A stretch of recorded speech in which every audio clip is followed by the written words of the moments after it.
मेरे ही आएगी का रे बहुत तू ना जानबा। ई प्रेम वाला भूत हो, ई प्रेम वाला कीड़ा हो। यार लाइक निकल जल्दी देख तैयार हो थोड़े नहीं पिटाई दे गंगा ने जुट के बहुत पीटती है भीख मांगा कुल निकल जाई तकी आंटी आ ले बता जल्दी का जॉन करे को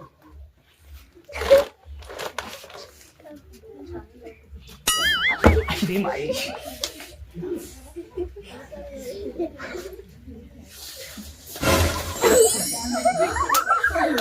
बिजुली तार है मत पकड़ ई कौने भता रे बाऊ हम बाऊ बाऊ पालिंग ससुर जी ये डार्लिंग का हो हम तो से बड़ा प्यार करीला।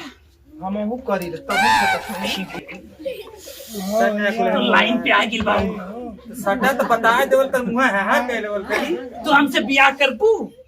हम करब लेकिन फेमस साथियो आए कौन शर्त हो पूरा करबा ना। अरे भले हम देखल भिखारी हैं हमरे 2 तल्ला हो बहुत पैसा तो 1 लाख रुपया महीना